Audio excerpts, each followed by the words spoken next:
Now for a movie rant break, One Up presents a movie rant break.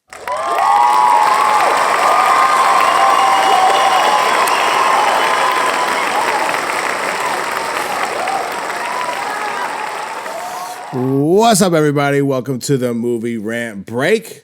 Today, I got a returning guest. Today, I have Zack Rouda. Did you get? Let me do the introduction. I thought you wanted me to say it. Unbelievable. Oh, you thought that was the cue? I thought that was a cue for me. That's fine. That's fine. I accept. I thought you were pointing at me. No, I might not intentionally. You're excused. Okay, thank I'll you. allow it. Very kind. So, Zack, as anybody is, if they've seen episodes before, Zack has expertise in rewilding and does a lot of other shit. He's got his own podcast now, Zack's Mom, which is really cool to listen to, where he talks to his mom and like quite literally on the phone. And they have pretty interesting conversations. Check that out. But today we're going to be reviewing Send Help. And Zack, I felt was a good fit because of his rewild background, and we could have fun talking about this whole survivalist element in this movie, Send Help. Fair enough. Very true. Very true. No, right, and it was. Strong.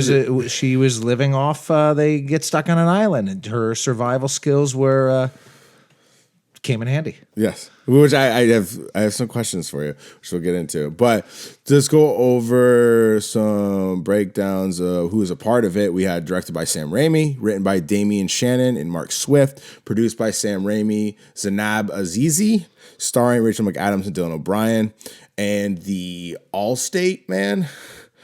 We had cinematography. The Allstate Man was in the movie? Yeah, he was an exec.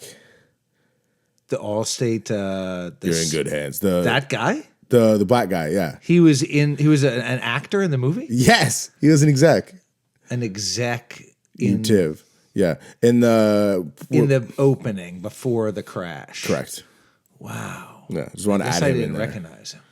Yeah, he was just low key. Didn't. Yeah. Okay, Allstate guy. Allstate was You're there. in good hands. Apparently not. Apparently they were not in good hands. But he wasn't there, so go figure. All right, so cinematography, Bill Pope, edited by Bob Marowski, music by Danny Elfman. Shout out to Danny Elfman. You're a legend. You great work. Film was released. Technically, they do this Thursday night shit. The release is classified as January 30th, 2026, but it came out last night, the 29th, where we started the Thursday night showing. Runtime of 113 minutes. Budget, $40 million. We've got no numbers on where it's at now, but there was 8 people in the theater last night for me. How about you? My theater was small. It had like 3, I think there were 5 people total. I think there were 3 other people besides us. It's kind of nice when it's like that. It was nice. I mean, I haven't been to a movie theater in a while. It was nice experience, but it certainly wasn't a packed theater. Yeah. For opening night, it wasn't like nobody was excited. There wasn't like a sign that said like tonight the opening night. Send help. That wasn't my experience. I wonder if there's that experience for anybody. Like I wonder if, can anybody tell us if there was a packed theater? I would love to know, like Minnesota. I wonder if people dressed up, like for Spider-Man, they're always dressing up, or for Star Wars. What would be the attire? Right. Like some fucking bamboo leaf hats. Right. I guess they didn't know enough about the movie to dress up, but I forgive you. So, brief breakdown. It's about a woman named Linda who doesn't get her job promotion and then has to go on a business trip with a bunch of execs that have no respect for her naturally and are using her for her mathematics, her mathematical whiz, if you will, in accounting and what did she call it? Strategy. What was it? She called it. What did she say? Strategy and planning and strategy. I think that's what it was. Yeah, strategy and planning was her title. How dare I not remember that when she smirks him at the end. She's like, strategy and planning. Right. Which is kind of lit, if I'm being honest. But they're using her. They end up having a private plane crash on an island. and she's stuck surviving on an island with her douchey non-survivalist boss. She's a survivalist though. Let's go girl power, right? That was the message. Let's go girl power. Very much, I thought. Was it pandering? You want to get right into it? Yeah, like was there pandering? I thought it was very heavy-handed. Did you? Yes, I thought it was quite heavy-handed. I don't know about pandering. I mean, I thought it was just like, maybe it was pandering. I mean, what is pandering? What is pandering? It's like playing to some popular sentiment just to get the positive reaction, just to play to like the person who's whining the most. Be like, here you go, you fucking, we're all girl power now, so we got to make a girl power movie, maybe. Now, I think you had it on the front end on your explanation of what it is. Yeah, I got to tell you something, which maybe I should have told you before. It's not a big deal, I don't think. But I had never seen a Sam Raimi movie. Okay. Have you seen like Evil Dead and all the other movies, or what other movies has he directed? I was actually going to bring that up. He did the Spider-Man trilogy, right, with Tobey Maguire. I did see that. At least the first one. I don't know if I saw the whole trilogy. I think I did actually with Tobey Maguire. I think I did, but they were pretty popular. But that apparently is not traditional Sam Raimi. Yeah, Army of Darkness. I didn't see that. I haven't seen it either. The Evil Dead. I haven't seen that. The Evil Dead did a couple ones. Dragging Me to Hell. I haven't seen that. I didn't know he did Oz the Great and Powerful with the one with James Franco. Right? I have not seen that. That was the one with James Franco? Yeah. That one was, if I recall correctly, was not adequate. He also did Multiverse of Madness with Doctor Strange. Not adequate. He's got some other ones. The Gift. He's done a fuckload of movies. Did he do The Grudge? No. Did he direct that shit? Let's see. It was produced by Sam Raimi. Okay, I was like, I don't think he did that. But yeah, no, he. What do you classify? Like the Army of Darkness. Because those are cult classics. That's like put him on, if I'm not mistaken. Like American comedy horror. It seems like comedy horror, which this film had underlying comedy based on situational things happening. Which I liked. I thought it was funny at times. There was a lot. Can I tell you this? There was a lot of squelching. Squelching. Do you know what I mean by that? There was a lot of like squishy sounds, like you know that there was like that happened a lot, or somebody was like squelching. Yeah. You know, people were puking and spurting and squirting juices all over each other. Pause. I mean, we could do spoilers. This is a post. Yeah, run it. You always ask. Yes, I always ask. It was polite. He's polite. She's puking, and the wild boar is squelching and spitting bile, and a lot of this. But then I saw it with my girlfriend, and she told me that this is just how a lot of his movies are. Oh, she's familiar with his She's work. familiar with the movies. Shout out to your girl. In the beginning, when the guy is flying out of the plane and he bites the other guy, grabs the other leg, bites. Okay, let's talk about that for a second, actually, because I wanted to bring that up. Okay, I thought the reality of a plane crashing. Why did it crash? Storms, lightning, and then it had like a weak point, and then the plane kind of just dispersed. Because I am not a big. I still got one for you.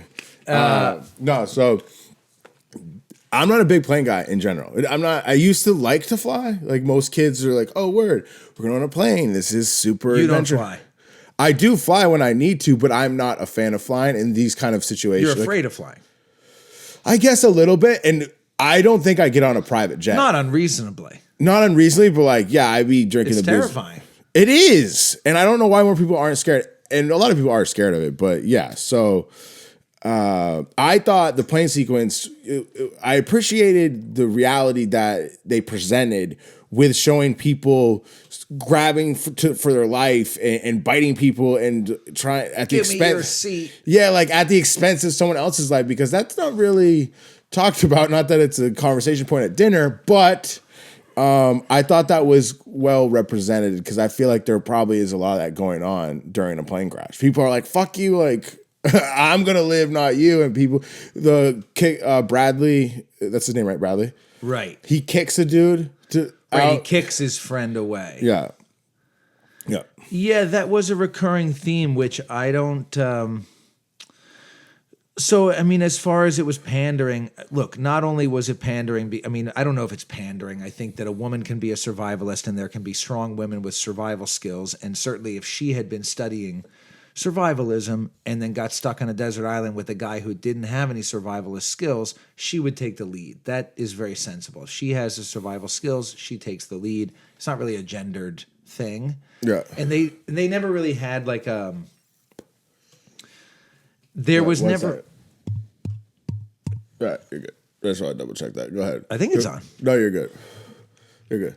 They never had a moment where she like unreasonably, like we were joking about how they were going to make like a gendered thing about how like, oh, the woman is overpowering the man in some unreasonable modern gender way. I don't think that ever happened. Okay. And one thing that I did think about this movie, by the way, is like it was obviously very well researched.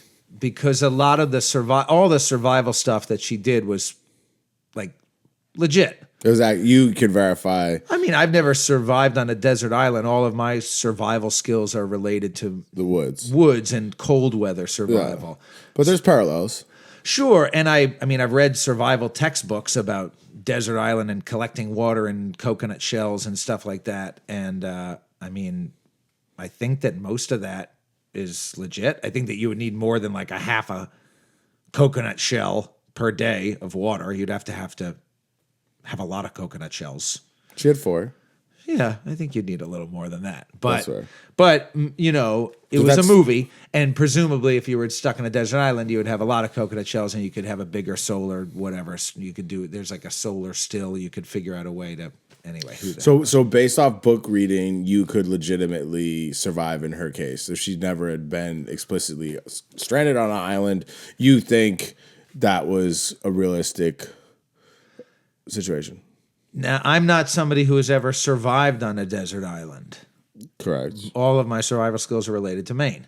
But I think that if you have knowledge of survival situations, you're definitely going to have a better shot than somebody who doesn't have any knowledge at all.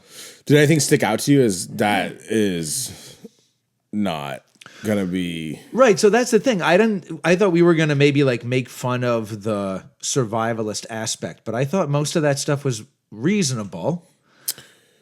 I thought so too. Outside of the spear stick I felt like it would be difficult to impale a pig with that, but the pig sequence worked out. Oh, well, that part was completely unreasonable. Yeah.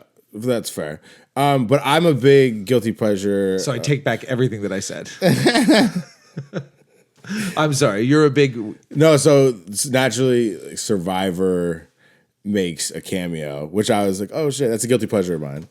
Survivor, right. I watched, a fan of the show. Yes. Survivor. So watching it and watching even some of the things that she was doing, I was privy to how it's done on the show. Right, So, certainly like building a shelter or whatever. Yeah, and the hat, like people have done that on the show, and like, it didn't ever really show her fishing, which I think like when, you know, in a survival situation, like when you watch shows like Alone, when people are actually surviving on their own, then the procurement of food takes a lot more. Like I remember in this movie, she just shows up with the first bite of fish. Yeah.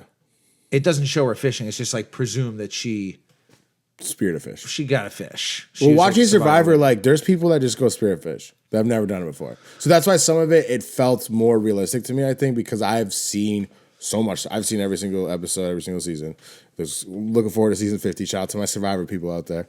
But you know what I mean? So a lot of it, I was like, this is how they do it. Like I've seen that happen on Survivor. So it was like they definitely did their homework, and I think they were leaning into it in the credit scene. I don't know if you saw, they had little tutorial. I thought that was cool. Instruction. Right at the end, they have the survival little instructionals. And then I think the bonus scene, which I tried to wait for. Did you wait for it? I didn't know I should have assumed it's there was fine. a bonus scene. It's fine. I tried to wait for it because I thought it was mid credits and it just took too long. And I left, but I looked it up and I guess it was some instructional. Oh, there is a bonus scene. Yeah, no dialogue, and it's her learning, her teaching him some survival tactic of some sort. I don't know if it's making fire or something, but Oh, it was man. So it was, but I it was wish I had no stayed. dialogue, no dialogue. Yeah, so I tried to wait for the scene, but it was like I got to leave. Like I'm leaving. Right. But yeah, so let's go back to the beginning of the movie. Not to like, but I wanted to bring up the fact Linda. Okay, she's not a cat lady; she's a bird lady. Shout out to being a bird lady, I guess. I knew a bird. I dated a bird lady. You did. You've dated a Linda. I dated a bird lady. What are they like? Are they all like Linda? It was. Oh man, I don't think she'll. There's no chance that I'm not going to name her, and I don't think she's going to like listen to this episode. But I'll just tell you two things. Yeah, this is there. She had a gigantic gray parrot. It was the size of this bottle of vodka. It was that big. It was a tall. It was. They're kind of sketchy. It was. They're shifty. Yes. She let it out. It would. Chill She said her. it wasn't going to eat me or bite me. I was kind of afraid of the bird, and the bird was annoying. Yeah, and she loved the bird. She really liked the bird. The bird was like 45 years old or something ridiculous. They I don't lived know. that old? I don't know. I think I'm Let's look. exaggerating, but How long do parrots live for? yeah, it was quite an old bird. And He was an old bird. Is that an expression? she was an old bird. She had one piece of art. 40 to 60 years for a cockatoo. Yeah, the bird was old. So it was wise. It's like a wise old bird. I don't fucking know. It was older than me. It's older than both of us, I believe.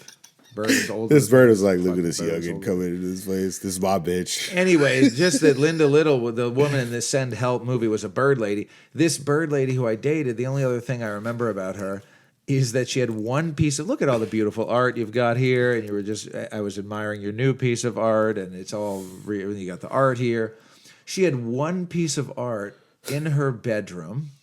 I went to sleep with her in her bed, Yes. and we woke up in the bed, and there was a piece of art there facing the bed. I hadn't noticed it before, and it was like a horrifying skull demon, like a monster.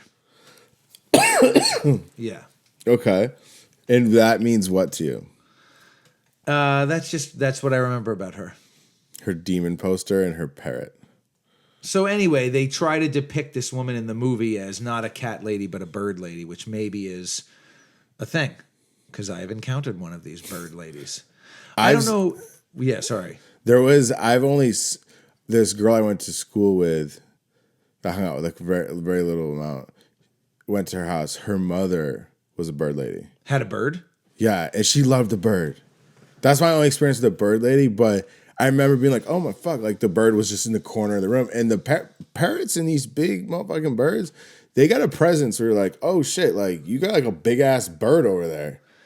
Yeah. It's kind of intimidating. They're like they could just flutter at you. It seems it's much unsettling. more unpredictable than like a dog or a cat even. Yeah, it's unsettling. It was unsettling to me. Like not in like overpowering amount, but you're just like, what's the bird doing over there? Can I say this about the movie and the bird lady? Is that I don't know about the casting really of this movie. Like as far as what? Well, Rachel McAdams, is that how you say it? She's very attractive. Yeah, and at one point he's like, you were married? I'm like, she's not. She's weird, but she's not busted. She's like a beautiful movie actress. She's Yeah. like super hot. But I did appreciate how they when actors dub down their attractiveness, and she did a good. They tried job. to make her ugly. They gave her a big wart on her face, like a big skin tag. And the tuna And sandwich thing, like they did things where I thought she sold the weird off-puttingness well at the beginning. Yeah, her hair got better when she had stringy hair in the beginning. Then she went to the desert island. Then she had like the beautiful flow. She got hotter as the movie She got went on. hotter as the movie went on, basically. But she was hot in the beginning. They just made her look kind of like dumpy. Yeah. I thought it was interesting that they picked a beautiful actress. I mean, she's a good actress, but they picked a beautiful actress and tried to make her ugly because they wanted an ugly, kind of dumpy character. You know, the But no one wants to see that really at the end of the day, right? well, the boss was like a womanizer, Yeah. but he was not hitting on her. Yeah. But why not? Because she dressed like shit and she had tuna. She had like a wart on her face. I didn't even notice the wart. I think she just has that. Really? We got to look that up, Jamie. Jamie? I think that they put a wart on her face. I don't think so. No, she has that. Really? Yeah.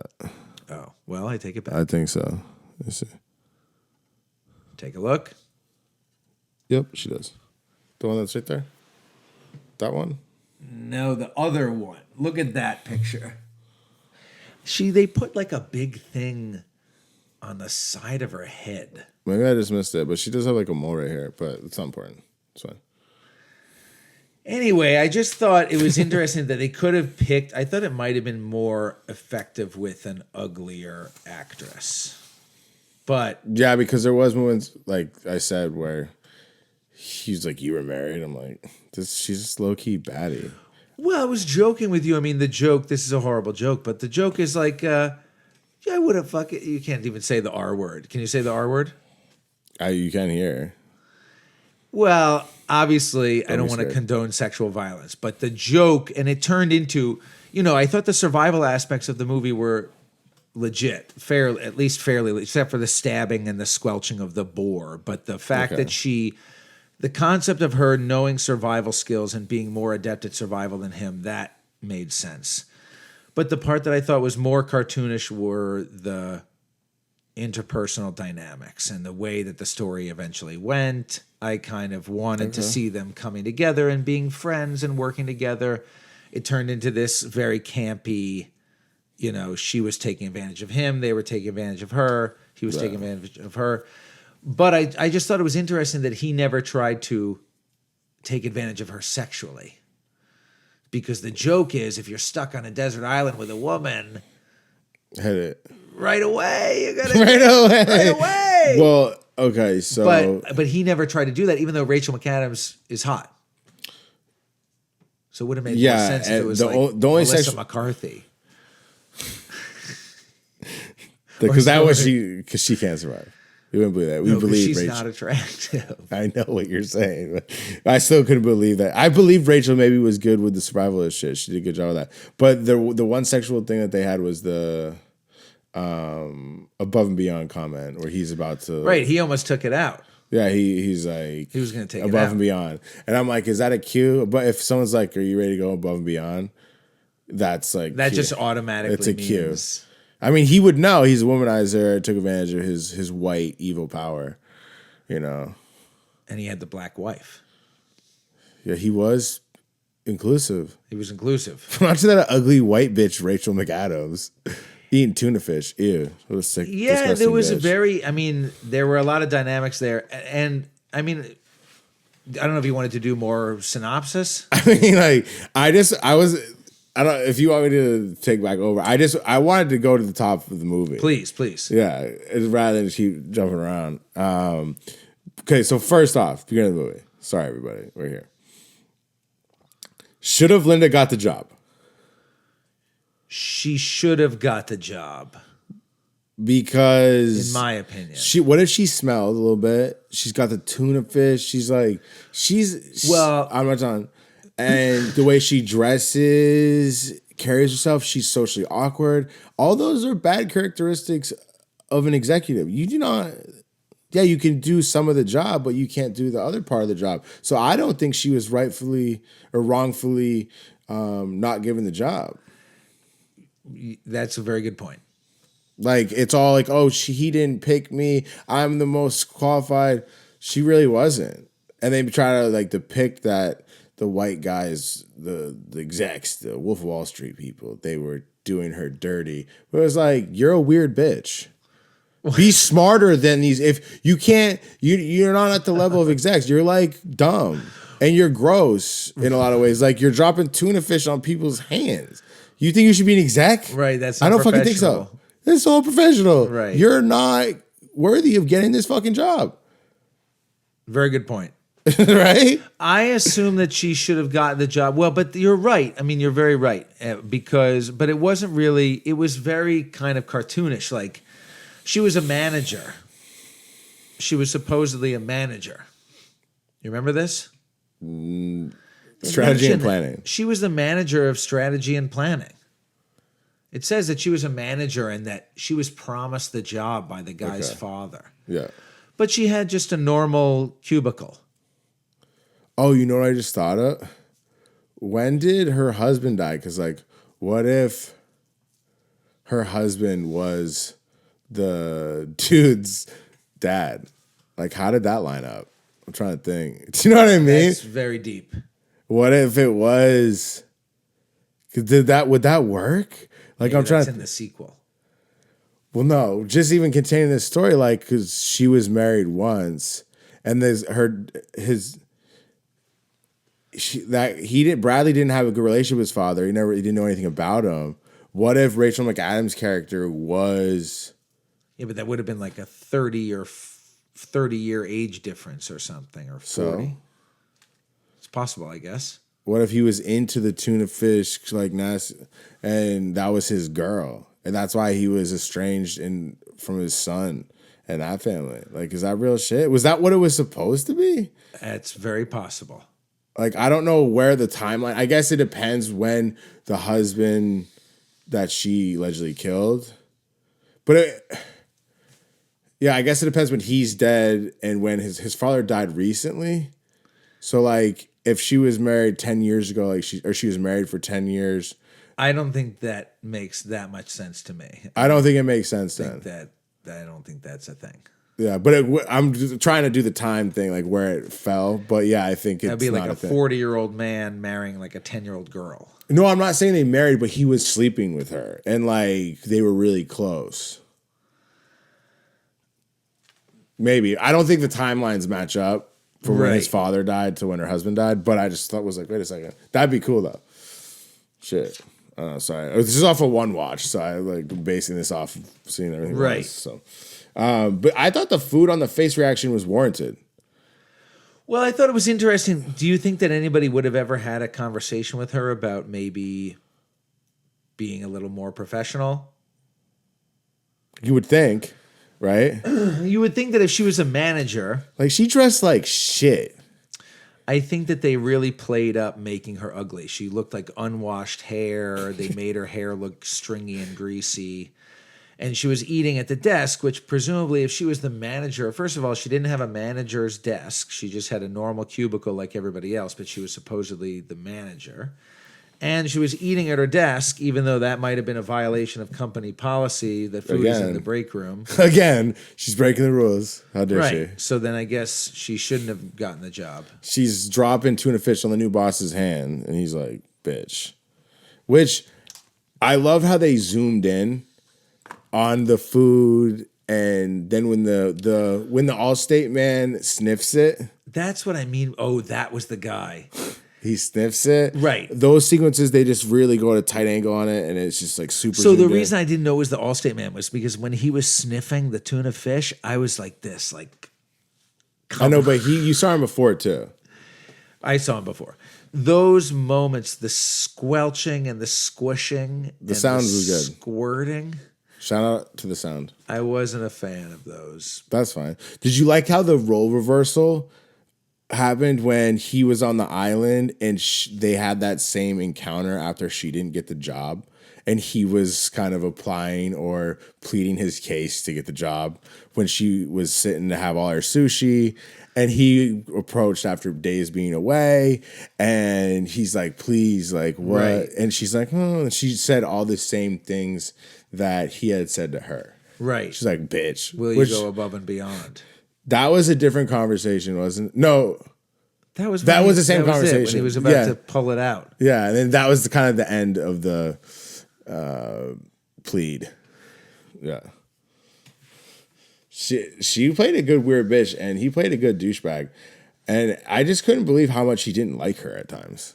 Like, he just dips out on a raft. So and poisons those her. are the parts that I thought were less believable. I thought it was dumb too. The basic, I mean, we're going to give the rating at the end, but Yes. but I'm just warning you. I don't know how high my rating is going to be because Okay. the concept of this woman having survival skills and being more adept at survival than him, that's believable. Yeah. I've seen it on Survivor. Like real talk. That makes sense. But that's where the believability ended.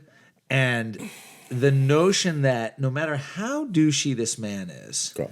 the notion that he would hobble away from her on a broken leg and build a camp 50 yards away and try with his broken leg, the notion that he would try to do this even for like an hour, maybe, I mean, I guess if he's a super douche, I guess. But you would think that if you're in a real survival situation, he already spent a night and day, you know, freezing and dying without water. She left him already overnight. And then he chooses to hobble away again. And then if he was going to go ride the raft into the ocean, then why did he have to kill her? Because she said that's a bad idea, and he felt that she would inhibit him from leaving. So he did a small poison to her. Couldn't he just like punched her in the face? Oh, He didn't want to hurt her. She had I the think- knife. There was, I think multiple reasons.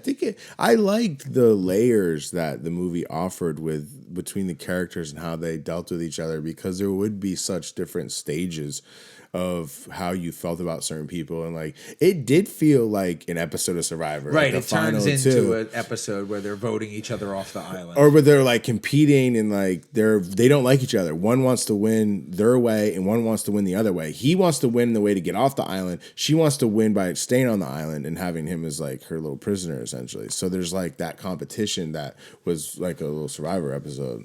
Like it was dope. So and it created for, I think, believable moments with the characters, because I think with certain behaviors that they had in the movie, it made me go, okay, like that character would do that. This dude, like Dylan O'Brien, the guy that plays Bradley, he really did a good job executing being this douchey motherfucker. Like I believed it. And there's a couple times where I was like, that's dumb. But he's really irrational. Like he couldn't even spell help, which I thought was really dumb. Like, come on. Right. Like, come on. But I think all in all, most under his job, not the writing, he sold the character very well to me. Yes, about the fact that he misspelled Heppel. I mean, I understand and I understand what he's doing, because maybe this is like a Sam Raimi thing. Yeah. I don't know if this is going to be too much. It might be too much of a tangent. I mean, we can go. Go, We got your hit it. sequence here. Hit it. But I'm genuinely interested to hear your opinion about this, because it's movie related, and it's related to television production and all of that. I forget where I was reading this, but I was reading this article the other day about the new literalism in film and television production. Literalism. Literalism. Okay, you always bring the isms. Right. You like Judaism. Right. you always bring at least one Wokeism. ism Wokeism. in the house. Right. Wokeism. Islamism. Islam. No, but listen, the new literalism. Okay. You might have noticed in this movie the new literalism, and you might have noticed this in modern television like Netflix and stuff like that, where, bro, things are so heavy-handed these days. Like, I have a perfect example from Send Help. When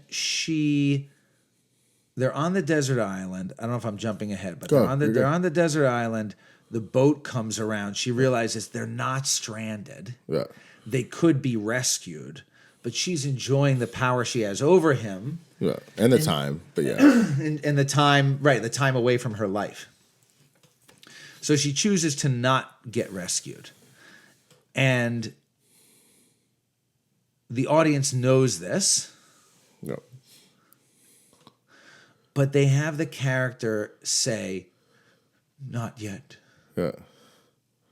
Why does she have to say that out loud? Why does she have to say the words "not yet"? We got it. It's like they're not trusting the audience. And I feel like it's because they think the audience is stupid, possibly because the audience is stupid. But when I saw the boat come around and she goes out and then she hesitates That's all you need. You get it. She shrinks back in. She has a moment. The camera centers in. That she does acting.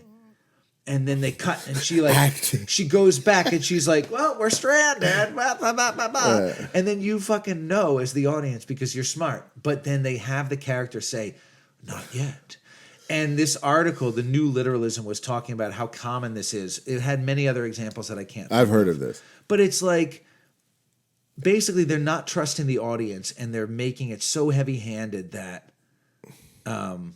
It disrupts the storytelling in some regard. It takes you out of the movie, so that you get it. Like, they just have to make it so clear. Yeah, they'll like keep repeating in certain movies plot points. They're like, "Oh, we gotta steal the money from the bank." They like keep saying, "We gotta keep steal the money from the bank." Exactly. Yeah. It's like almost like they think that you forgot what the movie is about. Well, it's because it's the whole 2-screen watching, right? Because you're watching the phone, but you're not supposed to have your phone. Yeah, exactly. So like, don't cater to those people, you idiots. Like, they're not even watching your movies. They're only watching it because it's on Netflix. That's why I don't see that to be a problem as far as the 2-screen theory or whatever the fuck they call it. But it is a problem with the storytelling when it starts affecting the art because you're catering to fucking invalids. Right, so don't catering to the lowest common denominator, and it's dumbing it down, and it's making they're pandering less. Right, maybe they're pandering to stupidity. That is what pandering that is. In an obscure way, it's pandering because you're pandering to, in this case, less smart people or people with less attention span. It's like, why are you catering to? It's not the same way you're like catering to. Oh, look, there's 2 lesbians, but it's pandering in a comical sense, in my opinion, where they're accommodating to the wrong thing. There's this whole. I mean, you're a movie guy. Like, great movies are about exposition. Yeah, the whole storytelling. The whole point of the art form is that you can show people. You don't have to tell them like in a book or a story. If I was telling you a story, I just tell you. Movie can show you. Yeah, you don't need to explicitly say words because you have the acting. The acting, right? And then you have the movement. Oh, the character's going over there to get the gun out of the drawer. Yeah, I'll tell you why I don't hate it though. In this case, with this particular movie, I didn't think it fell into that. I liked it or accepted it because I thought it emphasized your dislike for the character. For me, I was like, fuck that bitch for just being like, not yet. Like, it was just like kind of leaning into it more to me. So then when you found out at the end, it made more sense too. Because she saw the house when she saw the boat. It was on the same beach. She looked to her right. You don't see her look at what she sees to the right. She sees the boat and she goes, she knows I'm safe. I don't have to worry. But when she says not yet, you think she's just like, you think her character's stupid. But it's like, no, she's living her best version of her life ever. And she's like, not yet. Like, you would maybe say that aloud because you're so... like, not yet. I'm good. Not yet. And then go back. So I thought it actually made sense to say it. And I don't think it fell into that category as much. Do you know what I mean? Yeah. No, I like that the characters, I like that both the characters were multifaceted. I like that she was not like purely innocent. I like that she had her own selfish motivations. I just thought that I could have figured that out on my own. Yeah, no, I don't disagree with you, but I think there was value in doing it in some form or another. Like, I bet it was intentional and not in the intention that you're suggesting. Right. So that's all I'm saying. Excuse me, it did have value. But I thought it was cool that it went, you saw what she saw and you're like, oh, that, it made her behavior justified. Because you're like, she's being really irrational. She's like stuck on this island, like, even though she does truly want to be stuck on an island, like she's on Survivor, she ironically got that. But it just, I thought, made her character make more sense and be more empathetic towards it. Because you're like, oh, if you saw a house there, you'd be like, I'm fine. Right. If you were like the hottest baddie ever and you're like, oh, it's just me and her over there. Right. I'm going to be like, not yet. Because she thinks she's going to fuck him. Right. And once like, she's like, I love you. I'm just saying that her character would think that. Because he figured out at the end, he's like, she just wants me. And he goes, I love you. And she's like, I love you too. And that was another telltale, like her character. That's why she wanted to stay trapped on the island because she like fell in love with him. Did you think that part was believable? he knew, he's like, fuck this bitch. And his character made sense because he like knew like this bitch is actually trying to fuck me. Like, and she's trying to trap me. And it's the one girl that he doesn't want to fuck is trying to trap him on an island and fuck him, essentially, by the end of it. And why would he not want to fuck her? Because she had tuna fish on her face one time? I mean, is that not off-putting? Because she had stringy hair, but she just needed the saltwater hair. The hair was looking lush. I thought that, I understand it was a Sam Raimi. It was almost like a comic book style, kind of very cartoony feel. You know, he's on a raft. I get it. He's on a raft. Okay, I get it. He had to kill her because she was going to stop him. I get it. But in the middle of the night? So that's just to prove that he's like a really stupid, really arrogant character. Yeah, he was. But then he became smart. Like, I think that was the thing. He became smart at the end. Because he's like, I love you. That was him being like, I know what to do. Crafty. He became like not wise, but just he rose above his adversity. Failed because he's a pussy. But because I thought the last fight, like he should have won that. Like, right. Well, what did you think about that? Are we talking about the ending? What did you think about the ending? well, we can just talk about when I saw the house, I thought a better, like an alternate ending would have been that house, because we're talking Survivor. Like she applied to be on Survivor. They're laughing at her, their video, which to be honest, any Survivor audition video, any ones that I've seen, they're all retarded and ridiculous. But I liked the irony playing into it. And I think, she had that laugh moment where she's on the beach, she's laughing because she got her wish of wanting to be on Survivor. And she's like, oh shit, like I'm on Survivor. That was her moment of, oh shit. And then she like finds the house or whatever. And right. And then when you finally realize there's a house, I thought the coolest like plot twist would be that Jeff Probst was there. That it was It was Jeff Survivor. Probst. It was the island that like they do it on Fiji now, but it was the island of Fiji or an island of Fiji or whatever. Would be on the show, or it would just be coincidence? It would just be coincidences on the island, and that's like Jeff Probst's spot for when he's doing the seasons. And it was like in between seasons, and she knew that people were coming back or something. And yeah, for Jeff Probst, it was like his house. Like he doesn't have to be in it, but maybe it was like a portrait or like something. She's like, this is Jeff Probst's house on Fiji, and she's like on Survivor, ends up being Jeff Probst. I thought that would have been a way cooler ending than them duking it out in this rando's house. But I was like, it's Jeff Probst. I was convinced at the end when he finds the house, I go, Jeff Probst is gonna pull up on a boat or something. Like I was convinced, and I thought that would be killer. I thought that would make the movie so dope, which I think it would. Like, what if they were on the show? What if they come out with a camera and say, congratulations, you've won? No, because the plane crash was too horrific. Right. The horrific plane crash. Yeah, like the people, yeah. I thought the CGI was like okay with the plane crash and the boar. I mean, it wasn't great. Was pretty CGI. Everything, yeah, it was like, it just was what it was. I'm just like, it wasn't, I mean, I guess it's bad, but yeah, it wasn't good. I guess, I don't know. It was like weird. They didn't use a lot of it, so it was squelching all over the place. There was just lots of squelching. Yeah, shout out to Linda. She won Survivor, like, and then some. Like she got her book contract and stuff. But we can come back to that because I wanted to talk about. Did you see in the beginning where at her house when they show her at the Grand Canyon, the picture there? I only saw it once, so this is a one watch, but it looked so photoshopped, and it was like she's not at the Grand Canyon. It just was weird. The way that it was done, I don't know why it looked the way it did, or I saw it weirdly, but I was like, at this point in the game, how can you make a poorly looking Photoshop photo in a movie? With AI, there's no reason it doesn't look seamless. Right. And like I said, I only saw it was like this one Grand Canyon.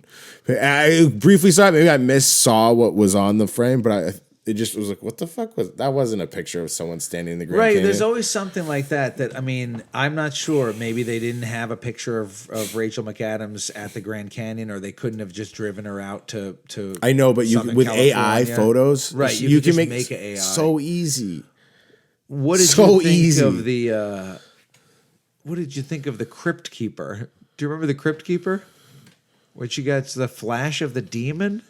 Oh, I like that. I think that was more Sam Raimi's swagger. Like that's Right, like, that was just like a random jump scare. I liked it. Just to scare us. That was cool. I guess it was cool, but it was a premonition too. nothing to do with the story. That's not true. Whose face was that?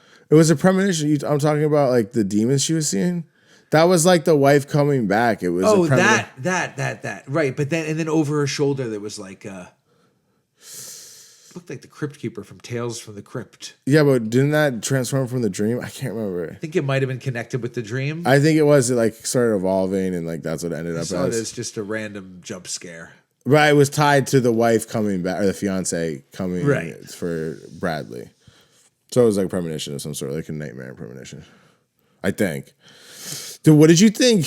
Because I thought this was dumb. He barely can walk, and she takes him 4 miles to the top of a cliff. Right. Like, Also not believable. like, why did you do that? Right. And his leg probably could have become infected.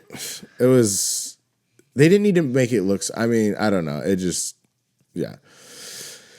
And I thought, you know how he finds the house at the end. The fact that he didn't, after being there for a month or 2 months or whatever it was, didn't go venture over there or check out the whole island is absolutely retarded because Well, she said it was like poison ivy.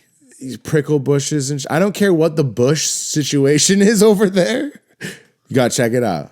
Pause. Right. Well, he's dumb and lazy and has a broken leg. It played to that, but I was like, you'd eventually go check shit out. And I mean, maybe it's too inconvenient, but it's like you're stranded on an island. Wouldn't you eventually be like, hey, I'm going over there today?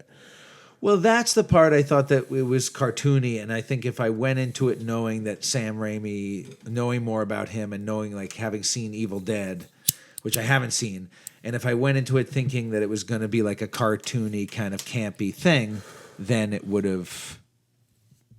have had less problems with it.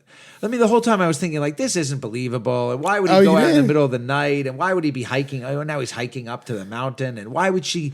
She's gonna kill 2 people. She smashed the guy's head with a rock, a random Laotian man, smashing his head with a rock and pushing him into the water. Okay, see, that's one of those like organic comedy. She killed 3 people. And so but it was a comedy horror.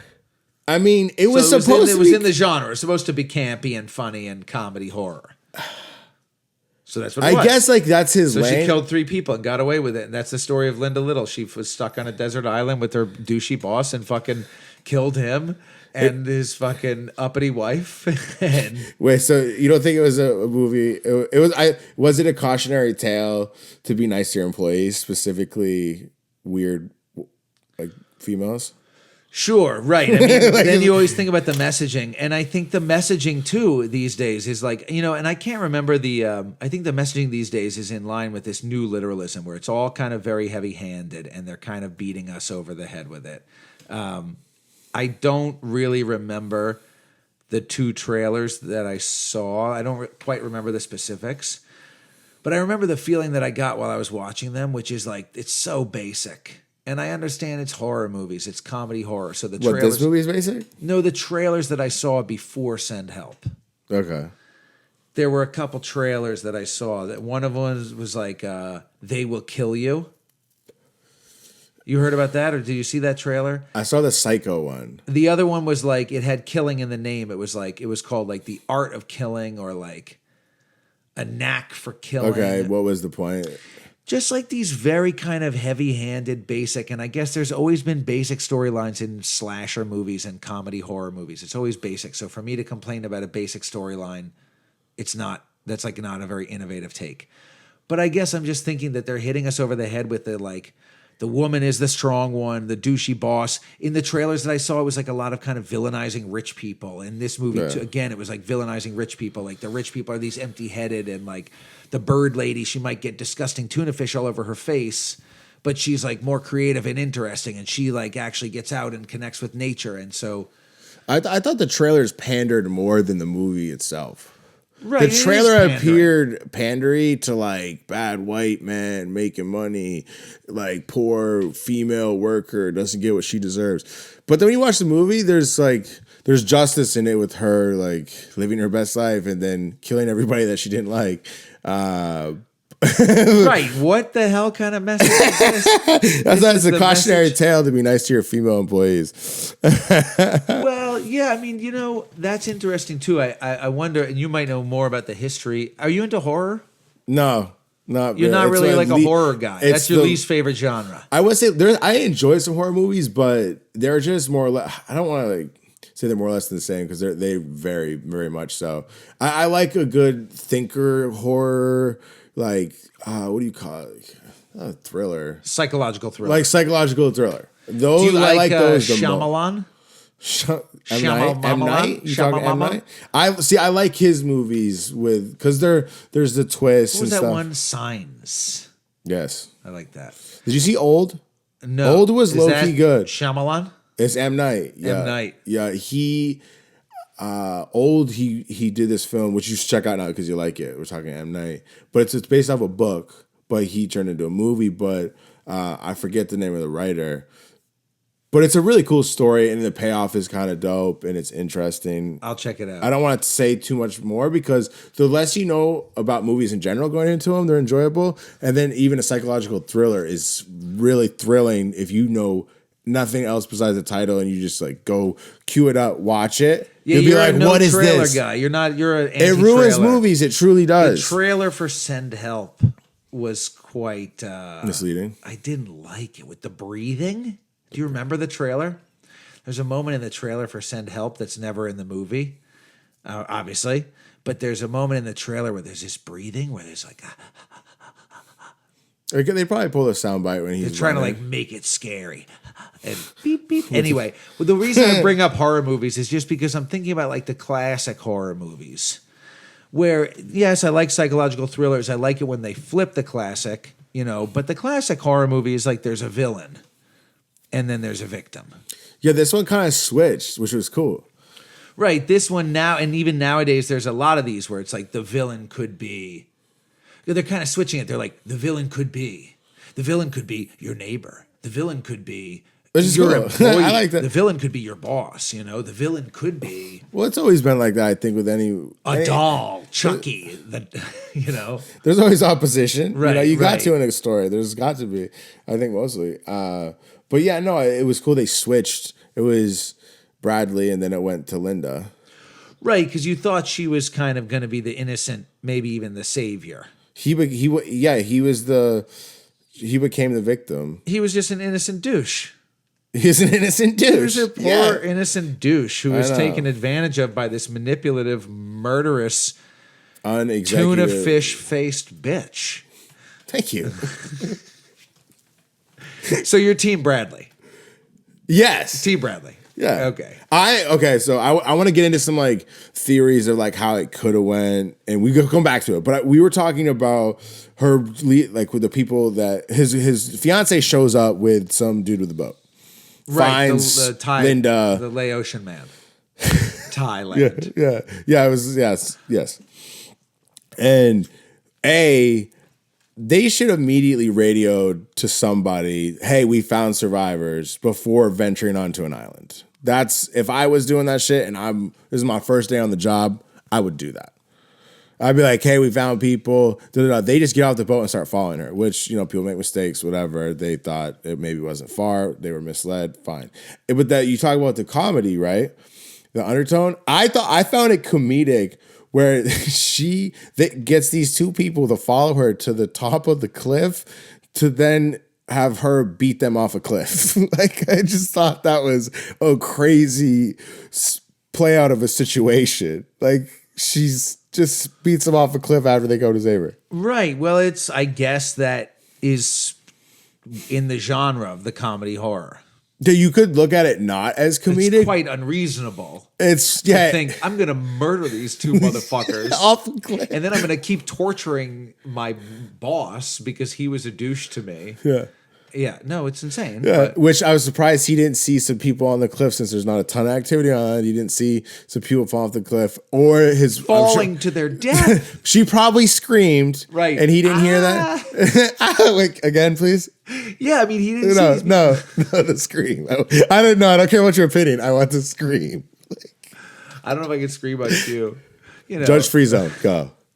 Okay, we accept. I'm dying. I'm dying. Oh, is that her last word? I'm falling to my death. Something like that. You'd Is think that what he would she have heard? What did the Asian what was guy he doing say? at the Or the Asian guy? He would have said, "Oh no, I am falling to my death." He said that sounded Indian. Is that Indian? I don't know. We'll move on. It's fine. But yeah, that shit was low key funny. And then the fake neuter scene.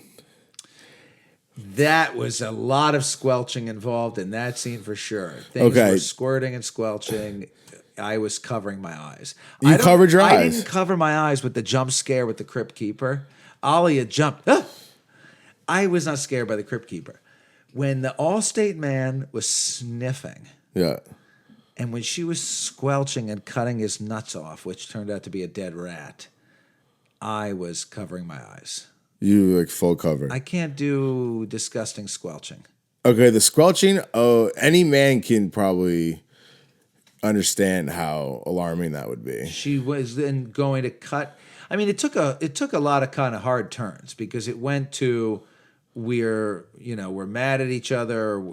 He poisoned her. Mm-hmm. He tried to kill her. Yeah. And then she decided to cut his dick off or castrate him. Though she was gonna cut open his ball sack and cut some shit out. That's like in year one, where she's like, "Okay, just wait here. I'm gonna feed you the octopus. Wait right here, and then I'll come back and I'll cut the tip of your penis." Yeah. If anybody hasn't seen the year one review that me and this motherfucker did, you gotta check it out. That episode's good, I think.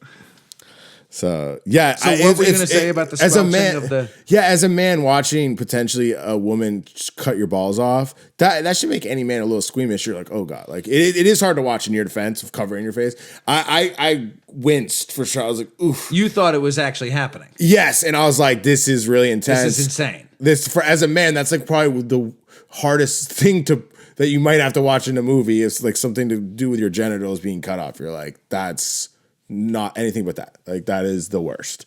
So I was relieved. That was cool, when it was a rat. I was like, oh, it was a rat. Thank God. So he wasn't able to look down. Yeah. And he wasn't able to feel any pain. So the whole time he thought that it was his balls. His balls. It was a really well done scene though, and it was a roller coaster ride. Okay.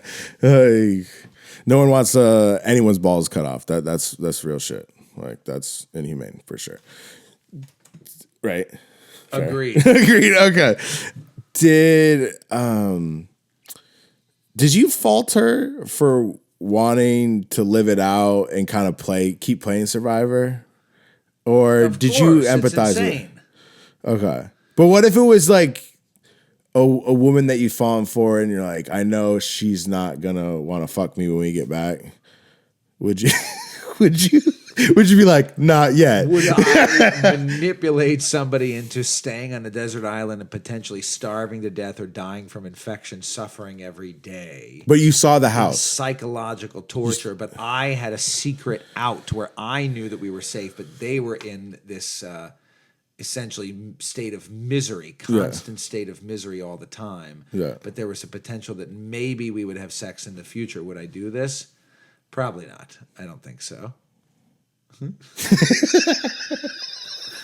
But yeah, we can go with that. Is that your final answer? I think that. Well, it's nothing.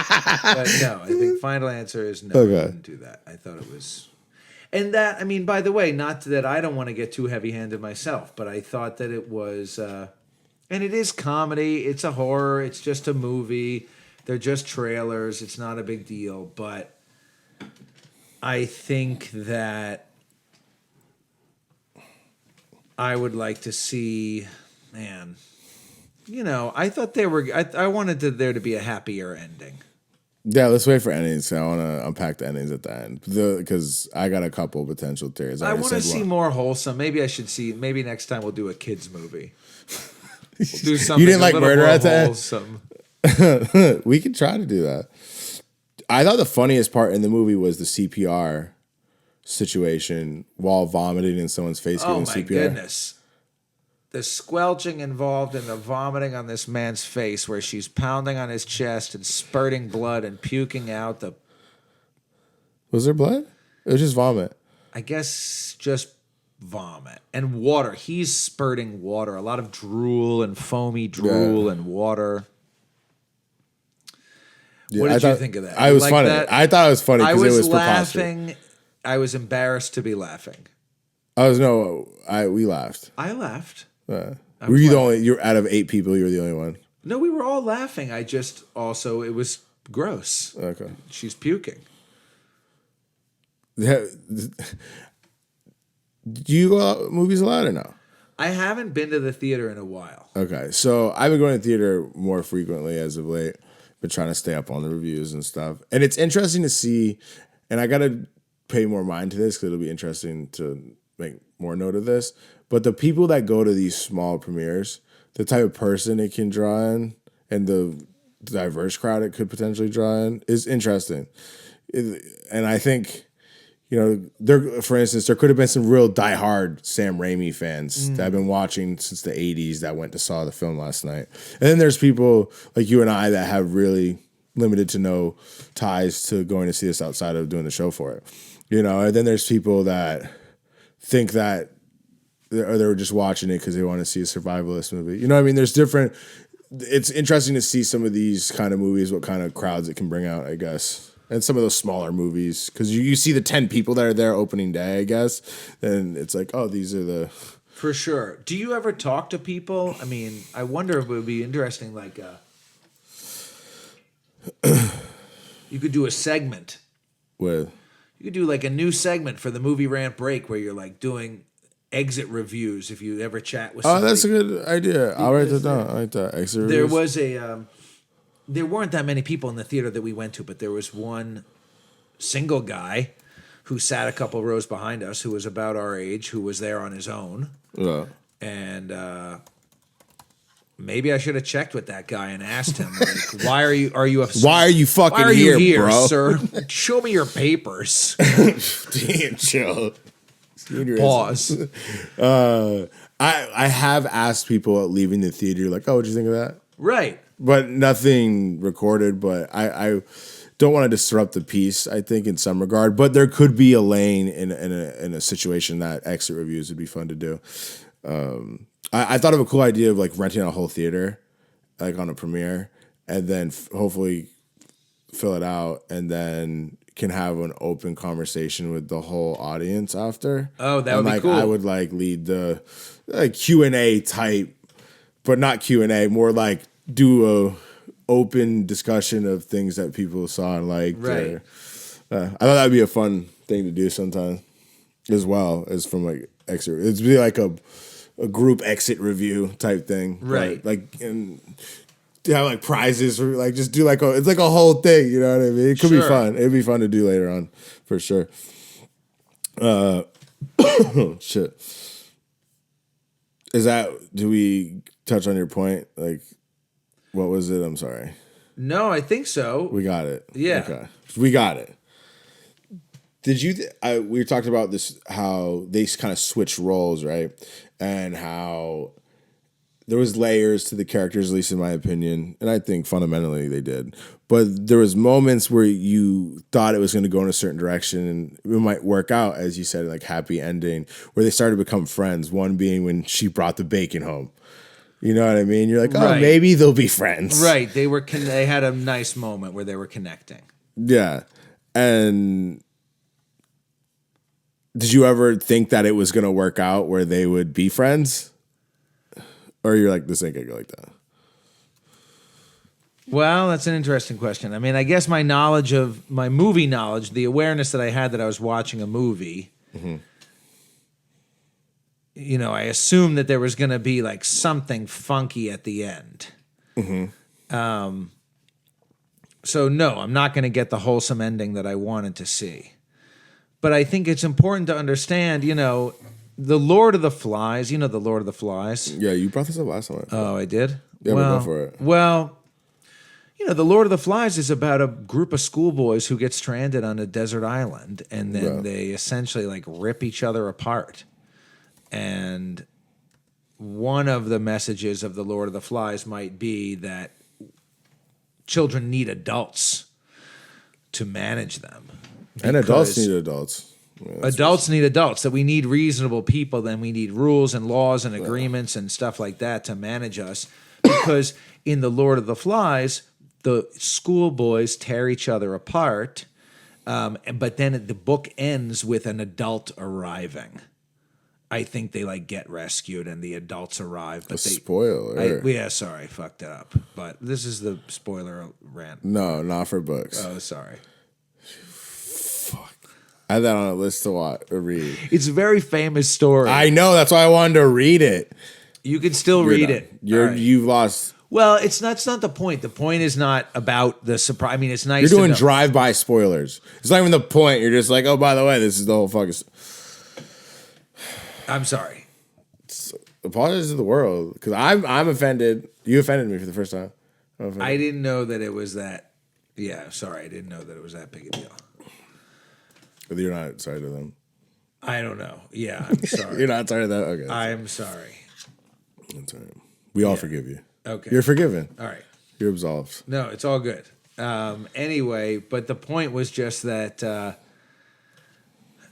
in The Lord of the Flies, you know, the message that many people have discussed in English classes, high school English classes for many generations, is that maybe children need adults to manage them or we need reasonable laws or whatever. And in Send Help, I think that obviously the more reasonable conclusion would not be that they would fight each other.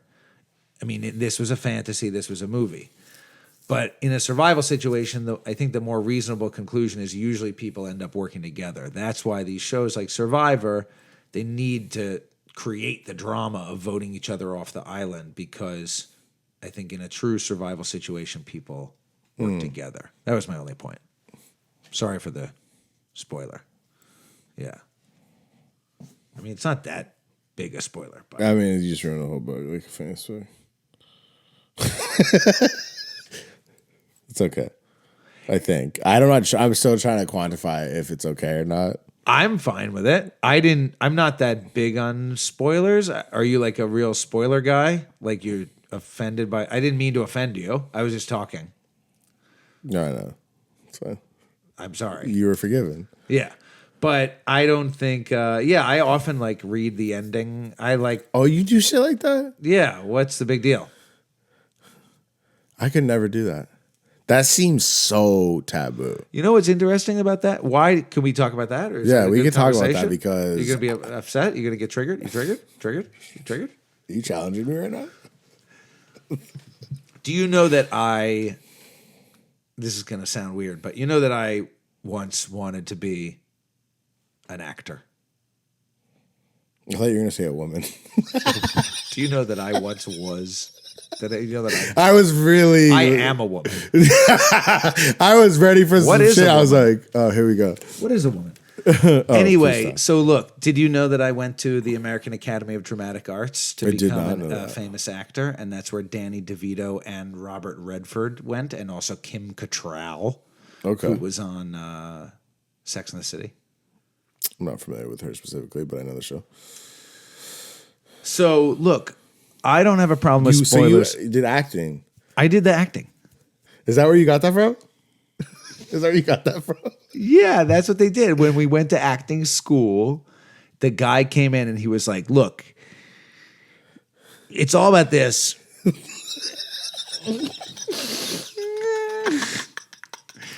And you got to do that. We used to do warm-ups. Do you know the actor's warm-up? I'm familiar with there is. Did you ever take an acting class as a kid? I have not. Did you ever play? Do you know what an improv game? You ever saw Whose Line Is It Anyway? Yeah, sure. So an actor's warm-up, like we used to do vocal warm-ups and say like bop, bop, bop, bop, bop, bop, or tongue twisters or whatever. And then sometimes they would make you scrunch up your face and then open it up really wide. This guy sounds like he's on drugs. That's what acting is. Anyway, so from the perspective of an actor or somebody in the... Like, I don't have a problem with spoilers because if you think about it from a production, if you're inside the production... Does it have to do with acting? Kind of. Okay. Because as an actor, you would read the play or the movie. I was always in a lot of plays. Yeah, but that's because you're going to be part of the production. But if you're consuming something as a consumer, you don't want to have, you're not a part of the creation. That's true, but what if it's a classic? Yeah, I think in the spoiler tip, you should not. What if it's, do you know the story of Hamlet? I don't. Do you know any Shakespeare?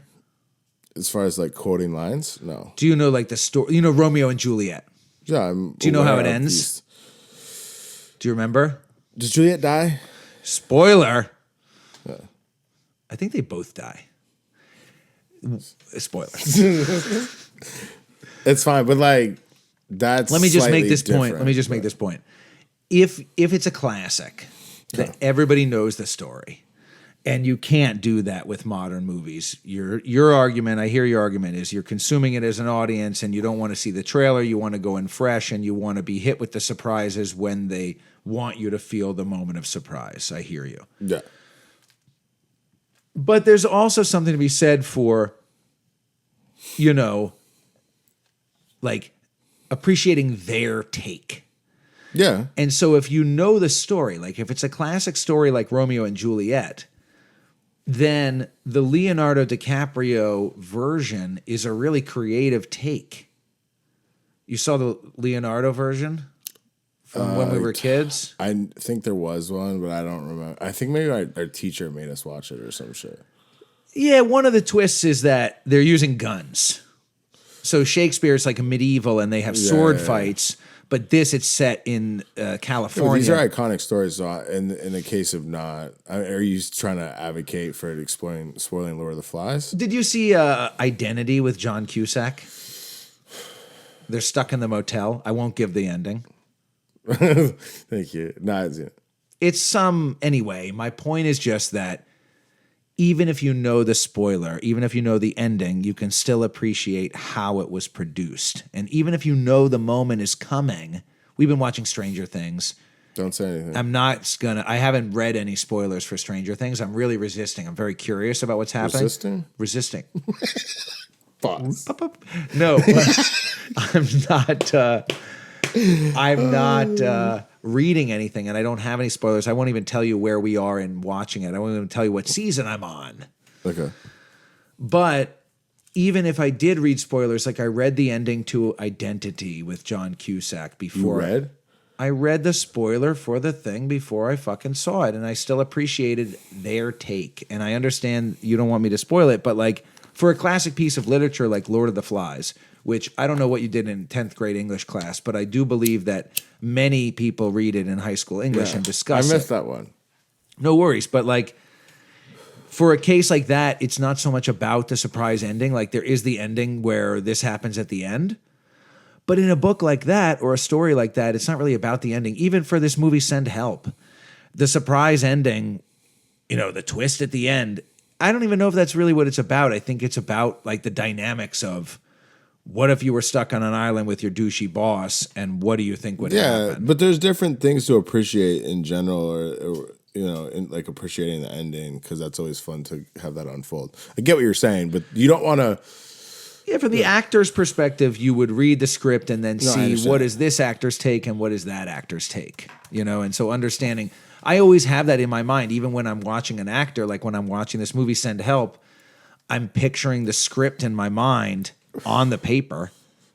Like I hear the actor say the line, and then I imagine how else it could have been said with inflection in a different part of the sentence. Or I feel you. I do some of this something stuff. Like that. What if they said it slightly differently? It would convey a different meaning. I do that with some stuff, with like the storytelling and the way things pan out. Did you ever act in a play or act in any all the production? time? Did you ever get in a movie? Like no, nothing like famous. No, but like even a small production. No. Just play, like theater, like stage shit. No, it was basically like this. You want me to tell you really quick? So basically, instead of sports, you're bored already? What the fuck? What the fuck did I say? I literally said nothing. I thought you were like settling in for like a long story. Maybe I was. I was like, oh, I think it's because you said real quick. And I was like, is he trying to trick me? Is he tricking me? Anytime somebody says real quick. Hey, Can can I tell you something really quick? It's like when you're calling somebody on the phone, you're like, hey, but no. But whenever your friend, you're like, oh, can I tell you something real quick? And it's offensive. When I'm collecting signatures, like, sir, can I have a moment of your time? They're like, no, fuck no, it's not gonna be a fucking moment. Anyway, but I'll tell you really quick. Instead of I did a little sports team, soccer team, and flag football or whatever, and swimming team, but I didn't really do sports as a kid. And then they put me in acting class. Okay. So from age like 10, that was like my extracurricular. I was always in acting classes, and I was in acting in the school play. And, for what it's worth, it's not that big a deal, but I was like, the star of... Oh, you were the lead character in the place? Like most of the productions that I was in, I was like the main one. Oh, no shit. And then I went to the acting school. I went to the American Academy of Dramatic Arts, which is this professional school. And then that seemed like a major accomplishment on its own. And then I basically, by the way, went insane. Okay. Because of the nature connection, and the civilization is collapsing. And I was living in New York City, and I was waking up to society. I might have told you this. You told before. The story on the show, I think. I might have told you this episode 1. Captain Fantastic. But yeah. So that was that's the end of the story for today, because I already told the story already. But basically, I went to acting school. I was going to be an actor, but then I kind of got lost with this, society is collapsing and I want to learn how to live off the land. Which is cool. But what I'm really grateful that I had this adolescent experience as wanting to be an actor and acting in plays and learning a lot. I went to the professional school, so I learned about the acting theory in depth. From an academic, acting. I don't know. Jews talk with their hands. No, I know, but acting. Acting. The acting. But then what I gained from that was just the ability to, two things. But one is, acting helps you understand people, because you're always trying to get inside their mind and understand their motivations and think, what if I was this person? What if I had to play this person in a play? What are their motivations? And the other thing is, when watching movies, I don't mind reading the spoilers, because I can still appreciate the production from behind the scenes. I can look at lighting and know that I'm watching a movie and think, wow, this movie has really good lighting. I can look at it and know that the surprise twist is coming and think, oh, fuck, they really handled that surprise twist in a cool way. But I am sorry for spoilers. Yeah, I like how you just circle back to that. Is that the quick thought? Well, that was it. See, that was a quick thought. Hey, sorry about the spoilers. That, by definition, that was the quick. No, right, but that's what we're talking about. One. No, I like that dissertation, if you will. And it's not about, it doesn't have to be about the ending. It can be about the discussion that is produced. Like in Lord of the Flies, yes, there is an ending, but it's more about, in English class, you raise the discussion and think, what if you were on a desert island? And what if you were the boss? And what if you were the employee? And what if you were the boys? Or yeah, no, I got you.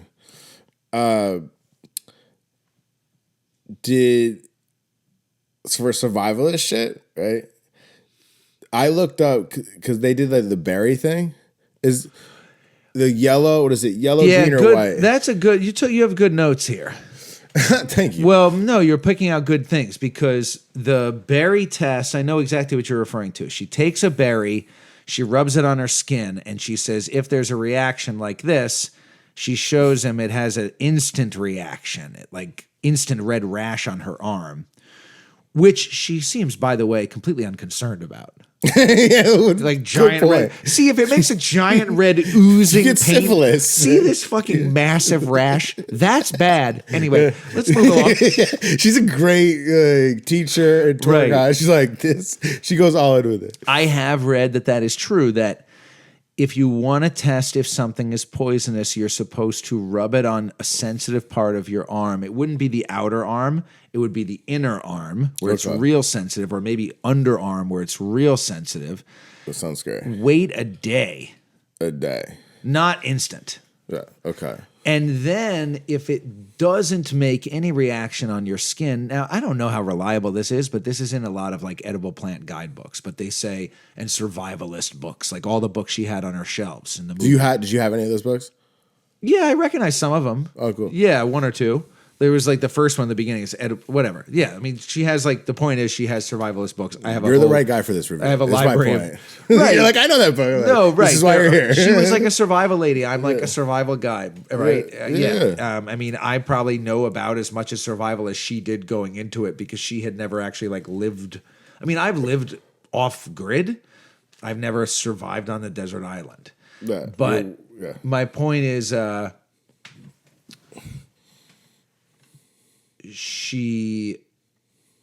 got lost. What were we talking about? The berries and the reaction. Oh, right. Thank you very much.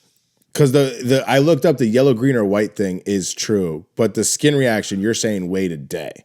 What I heard, I'll just finish this. What I hear in many guidebooks, rub it on your skin, wait a day. If there's no reaction, nibble it, taste it, rub it around your mouth, spit it out. Pause. Wait another day. Right. Rub it all around. Give it a little lick. Pause. You have the full eye closed. You were acting. Right. That's the real right. shit. That's the acting. Yeah, you went full character. Good job. You're hired. Okay. Skin, wait a day. Taste it, spit it out, wait a day. Then on the third day, you can eat a small amount. But what was not true, it was in the movie, she got an instant reaction, which I don't think would happen. And what did you hear about the white, red? I don't think any of that is true. That you I looked it up. Berries, yellow, green, or white, generally don't eat them in the wild. Yellow, green, or white. Which is a weird white. Is that true? It said that on the internet that it was true because I was like, I know Zach will know. What about a banana? Berries. Banana is technically a berry. All right. Semantics. So one thing I was like, oh, she made booze. I was like, could she do that? So I made that type of booze. That's banana. Type of booze. You can make banana wine. What did she call it? Hooch wine. Prison. She did. I thought it was banana. Toilet wine. Yeah, she was using a metaphor of a comparison. That's a real thing. But yeah, we met because of my toilet wine. You made it in a toilet. No, but I made it toilet style. I know, but she made a comparison to prison, like right. But yeah, no, you can make wine with fermented bananas, and I was like, oh, that's lit. But what was your wine that you made? Exactly like that. I used bananas, not bananas, but similar process. I know what I'm saying. What fruit? I use a lot of flowers, actually. I do use fruit. It's like I've made pear wine. There's like a perry. Okay. I've made apple wine. It's like apple wine. And I've used a lot of flowers: dandelion, rose petal, black locust, staghorn, sumac. Japanese knotweed is kind of a vegetable that you can use as a fruit that I've used to make wine. Japanese knotweed wine. I gave the same way that I gave you a cup of wine on the street at First Friday one day. I gave some other guy a bit of wine one day. And he said, oh, this reminds me of the wine that we used to make up in prison. You got it started with a little bit of poop in the bottle. Wow. That's what he said. You got to put a little bit of poop in there to get it started. That's not how I get mine started. I use sugar and yeast from the brewery store. And there's also yeast on the plants, but anyway, that's a little bit. That's interesting. That's a little fact about toilet wine. You get started with a little bit of poop in the bottle. So that was, again, she was right. That was true to life. You can make wine. Although, you know what is not true about that? It takes longer? Yes. It takes about 6 months.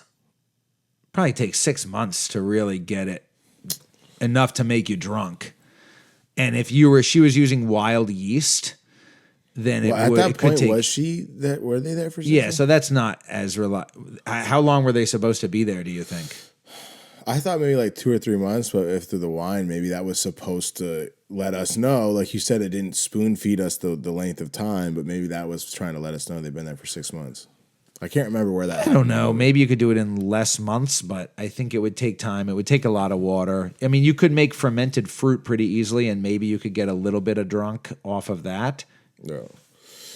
So this film just they actually were because they were off the coast of Thailand or something like that, right? Because Thailand. Yeah, because they actually filmed in Thailand and Sydney and New South Wales and Australia. But yeah, I like these island settings. Like it reminds me of Survivor, but I just always like the setting of an island. I like island life shit. I like getting drunk on the beach. I like just fuck it, let's chill on the beach swag. So I naturally am like enjoy movies like this or like a setting with a movie with a setting like this, and it did remind me of Survivor, the show. It was like if Survivor was to the death almost, right? Because she goes full psycho at the end. I mean, they're all kind of like at their end with shit, but it's completely unbelievable. I mean, she beats a man. Because she couldn't take him on. We can do the spoilers in this. Yeah, we can talk about like because he's super cunty after being. Yeah, sorry. No, I mean, you say it's not believable that she could do that because some of the way that some of it played out, it was believable. I thought the last fight wasn't believable, but woman beating up a guy is like, what are we doing here? Is that really believable? Well, maybe she could beat him up. She had a gun at one point. We can talk about the spoilers. Yeah. I'm not going to get in trouble. She beats a man to death with a golf club. She wallops him in the brains. He loved golf too. Right, she golfs his head. That is very poetic. I didn't catch that. Yeah, because I need someone that plays golf. Right. And then here's your golf, bitch. Yeah, strategy and planning. She golfs him in the brain. And then becomes... excuse me, what did she do with the body? Yeah, so... What about the other two bodies? That's what did she do with those people? What about the crime scene? What about Zuri's parents? Yeah. The wife, the Bradley, the boss's fiance who comes looking, and then with the Laotian Thailandese man. She seemed nice, by the way. For sure. She's an innocent victim of murder. Murder. I mean, I don't know. It is in that way, it's a funny comedy horror. It's like it becomes the story of this famous murderer, Linda Little, who committed these 3 murders and got away with it. And she became a famous golfer at the end. Wasn't that funny? Yeah, when she had self-help books, there's no help coming. There was like all this tie-in. Right. So that's kind of funny. That was almost like the birth of a villain. Linda Little, the golfer. Like there could be a sequel where she's killing corporate men by beating them with golf clubs. She's like still going. Maybe she's like a serial killer, like castrating. No, she's reformed. Right. No, now she's fine. She's writing books, and now she's the douche. Right. She has got where the white man once was, and the white man was served justice. The student has become the doucher. She wasn't a student; she was the victim. The victim became the predator, or whatever you want to call it. Do you think he was OD cunty after being saved? Like he does thank her at the beginning. But I just felt, and it's a testament to his character. Was like by the end of it, I'm like, he really just hates this bitch. And so I thought all his actions did kind of add up because he's like, fuck this bitch. And he just kept being trapped with her, and because you're like, what a douche. Like she saved him so many times, but then you kind of, like I said, it switches, and you go, yeah, I get why you hate her. Like you didn't even know how much you hated her, but you really hate her now, and there's good reason for it. She ended up killing his fiance, and maybe that was his intuition why he just hated the bitch. Because at the end of it, she kills allegedly the person he cares the most about, which is poetic. I thought, I thought it was, yes, it was likable from a cartoon. I halfway through the movie, I decided it was like almost like a comic book. It was like it had to be seen as a comedy horror cartoon. Yeah. But as a story of people surviving off grid, and again, I'm not familiar with Sam Raimi, so I should have been more familiar with him going into it, and then I would have known what to expect. But how do you think? I mean, how would you do on a desert island? Do you think you would survive? Okay, so say kill the boar. Whoever is this, I would learn as much as I could if I was the Bradley. Right. And then I believe, I mean, people are going to be like, yo, right. But I think eventually I would search the island and see if I could find something. Like something. I mean, you're there for days. Like watching Survivor, the show, when you're on a beach, you just sit there all day. There's nothing to do. So naturally, eventually, you would go wander off and be like, I'm going to go do something because I'm not going to sit here all fucking day and like drink coconut water. Like that's not Right. productive. I got to try. So I think that element. Bugs would be insane. Yeah, there's one point where he doesn't have her bug. She made bug repellent and shit. Right. I'm like, oh damn. Could you? There must be something that helps repel bugs. I know things up here. Oh, what? What is it? Well, you can make a birch tar. You make like a slimy tar from birch bark. When you burn birch bark, it has a lot of oil, and you can make a goopy slime that you can then cover your skin with. Also, people would just use mud a lot of times. That doesn't attract them? Well, the bugs would still be bothering you, but they wouldn't be able to bite you because your skin, in theory, would have a lot of mud on it. And there's also smoke is really good for bugs. You know, if you're moving, the bugs don't bother you as much. Like if you're hiking, it's kind of annoying if you're hiking slow and you're getting bitten by bugs, but there isn't that much to do about that.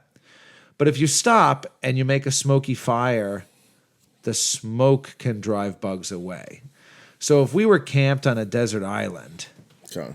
we would want to have a fire going pretty much all the time, even if the fire was low level.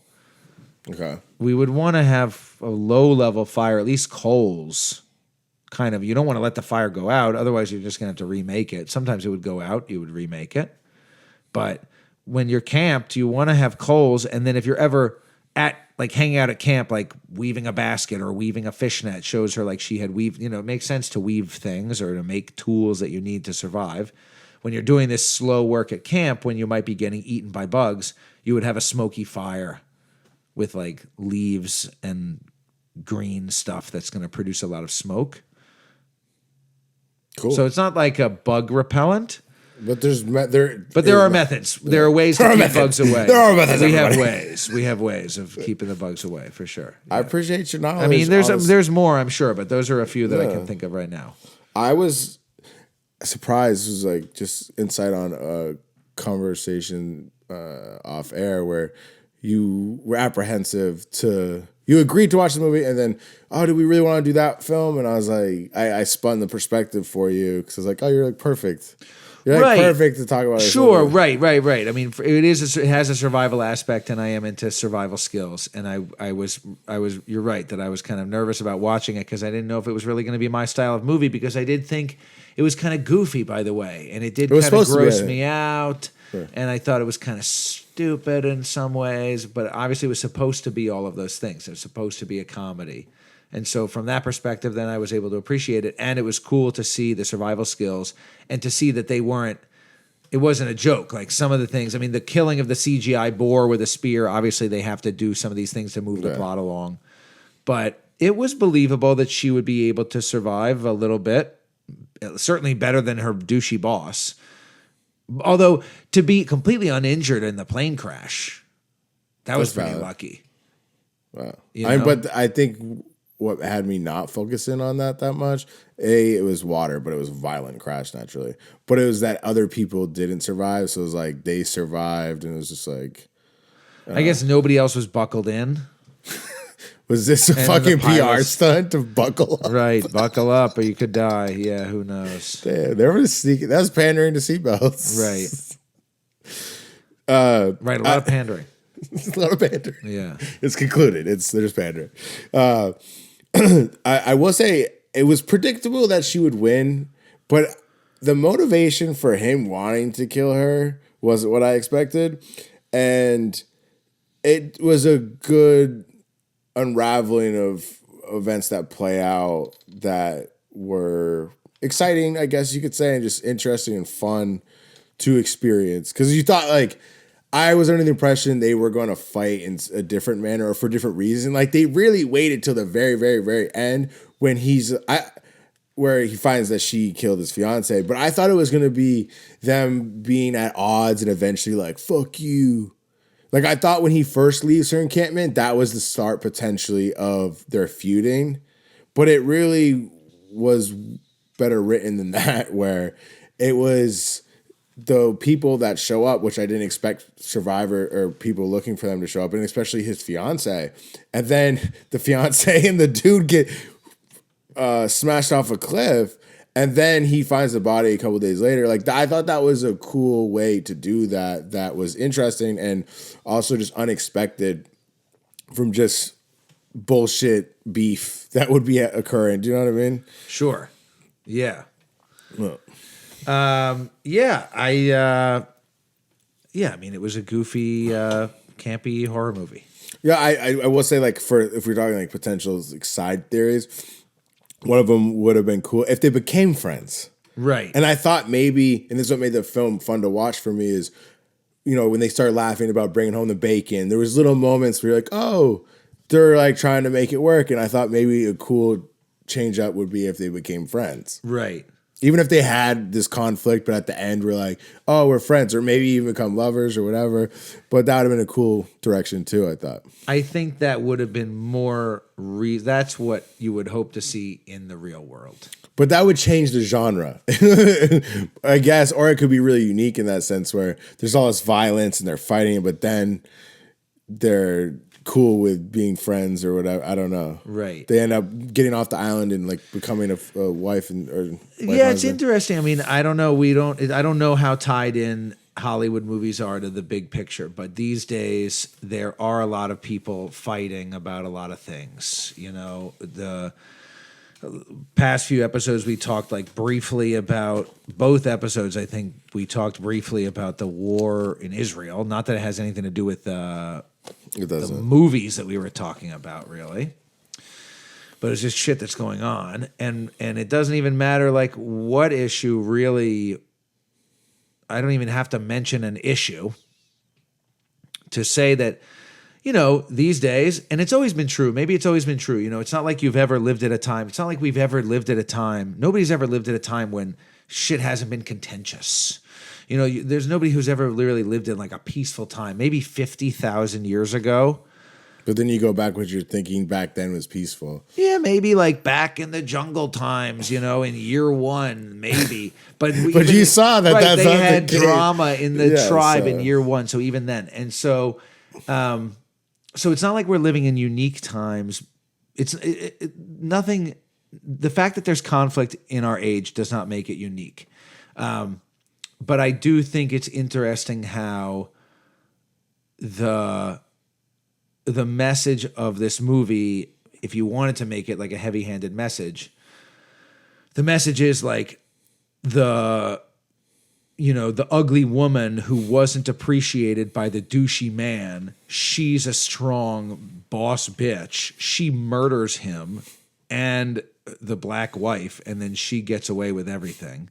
And you're right that it would have changed the movie, but in my opinion, it would have been a nicer movie if they didn't fucking try to murder each other and if they got along. And That's why I don't think that's what the message more was. like Castaway. Yeah, with a partner. With like Yeah, Castaway with a friend instead instead of a soccer ball. Yeah.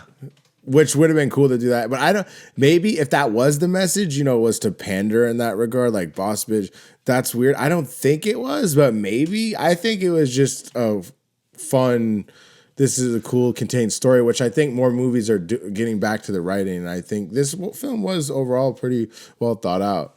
So I would give it the benefit of the doubt and say it wasn't doing what you're suggesting. But if it was like No, yeah, we got to trust that it's not everything is making a heavy-handed message, but it is funny that it did fit in that. it fits in with the And that's been happening recently with some things, but I don't think it's as heavy-handed as it was in the past where it was overly disruptive. But it's because now you got to take things like you got to be able to write these kind of stories and not be accounted for pandering. And just so if it's not too heavy-handed, then it's just enjoy the story. That's the way my feeling on it. And I thought it'd also be cool if they both died.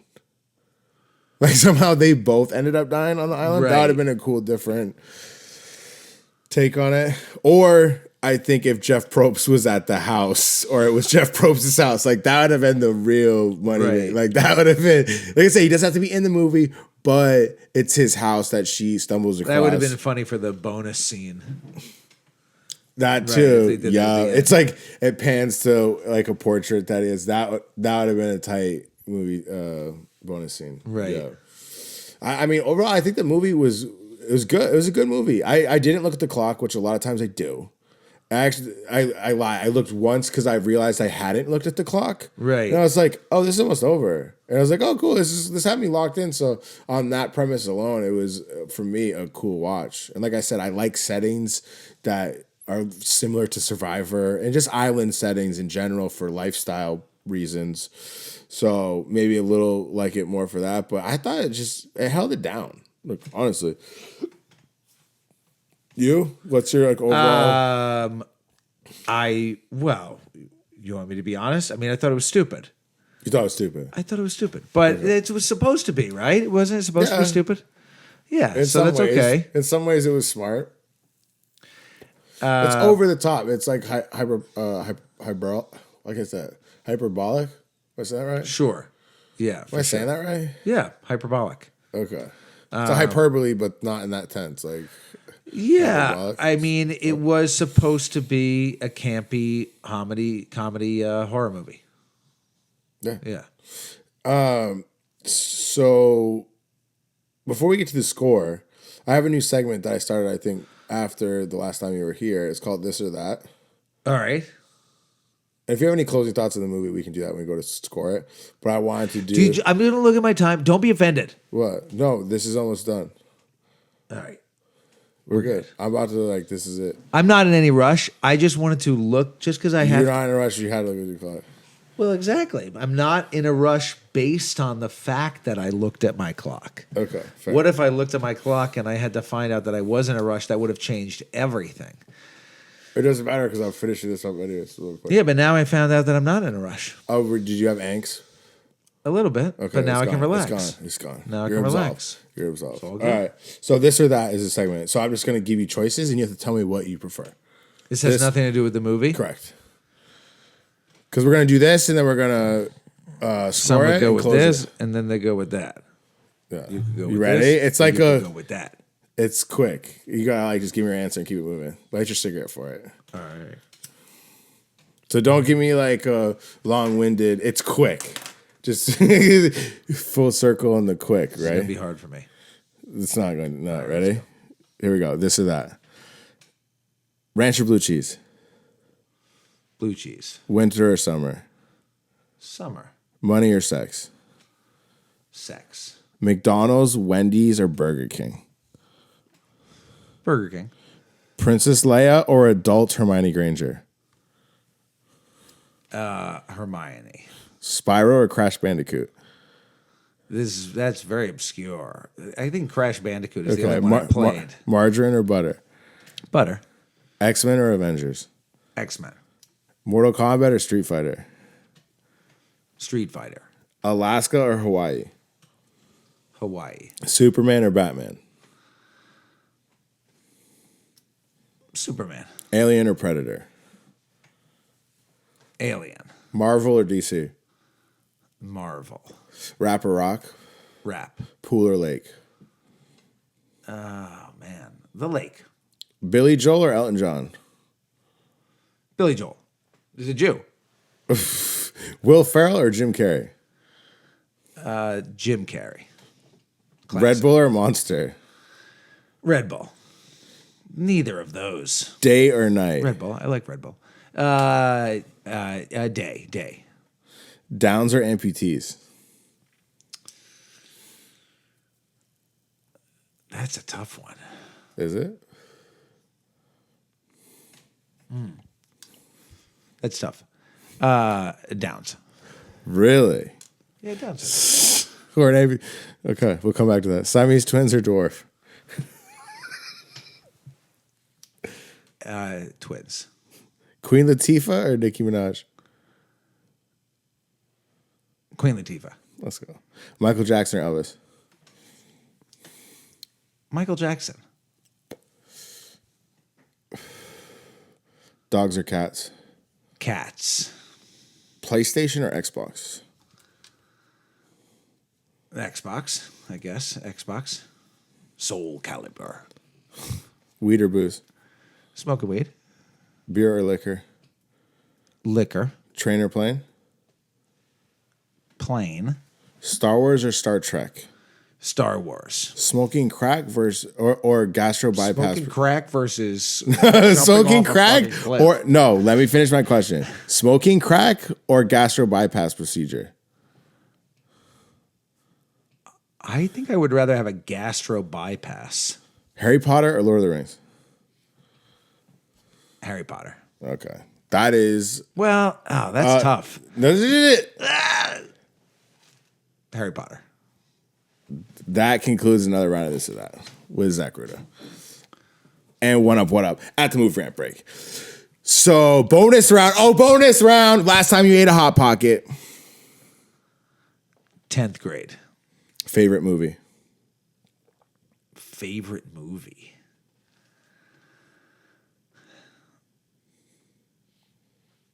You lose. That was Waking No, Life. you lose. No, you lose. You lost. You lost. You lost. You lost. Oh, I have Wasn't three. cooking I up. have three. That's a new thing I I've give been three? stealing in the bonus round. The bonus round, you can fail if it's not quick enough. The bonus round, you can fail. Zach has failed the bonus round. All right. It sounded like you didn't know how to feel about that. I was just thinking about it. Favorite movie? That's a hard question. It is. It's one of the most difficult questions to just be like, oh. Yeah, so how can you just fire it off? I have three. Can I made list it- three? Can I tell you my three? No. All right. No, you can't. Go ahead. I don't have to. I know, but go. Waking Life. That was what I was going to say by Richard Linklater. Have you seen that? No. Waking Life. Idiocracy. And Oh, okay. have you seen that? Yes. I've reviewed that. I was really hard on that movie. You didn't like that movie? I thought I didn't like it. I forget exactly what I It's said. one of my favorite movies of all time. It's aged extremely well. There was things about it that I think I gave it like a 5 or something. It was deserving of a higher, but I think I had good reason to give it a lower score. This was like 5 or 6 years ago. I was a little more critical at times with my earlier reviews. No worries. Yeah, no, it's a really good movie. There's some of my older reviews I was a little critical on stuff. You know what I mean? Didn't have as much to like gauge off what scores went or should go with places. But you got pet peeves? My pet peeves. This is still the bonus round. We're still in the bonus. We came back to the bonus round. Pet peeves. People chewing loudly. Okay. You know what one that I have quite a few. I think a lot of people do. There's one that I've realized recently though that bother the fuck out of me is people in their sober journeys. I'm so over hearing about all you in your sober journeys. Interesting. No one gives a fuck, honestly. Right. Good for you. Like I just is obnoxious with people and their like it's so much their identity. Like Right. fucking I don't know too much about that. people, there's, my sobriety, like, oh, it becomes a story every time they talk about a substance. It's like, okay, Well, you don't drink, cool. Or I've been sober for 8 years. I'm like, I guess that's why people like to go get coins for their achievements. Right. It's like, if that's what you're into, like, just be an adult about it. And then there's like this whole, it's a disease. I'm like, no, it's not. Right. It's not a disease. I've been deep in some shit and got myself out of it. And granted, everybody's got their own thing, but sober journeys annoy the fuck out of me. It's there you go. Annoying. Pet peeve. One of like many. But anyways, yeah, we need to circle back to you saying downs over an amputee because. Well, I guess why would you rather have sex with a down? I didn't know it was about sex. I think that most of them are not. Is it about sex? I do have to go at. I have to go at like 2. Well, I just have to be back. I'm wrapping Yeah, it no. up right now. Okay, no, bro. I'm not. I'm wrapping it up. Okay, no, I'm all good. I'm good. All right, we can just end it. Like, Well, I didn't mean it like that. no, I already told you that I had it, and Okay. I was gonna close it out, and right. this is this, and then I'm closing the show out. Okay. So that's fine. What do you give for a score for the movie? Rotten Tomatoes gave it a 92%, and IMDb gave it a 7.2. I think knowing what I know about it and like knowing what I know about the director, I would say 7.8. 7. I thought you didn't like it. I thought you said it was stupid.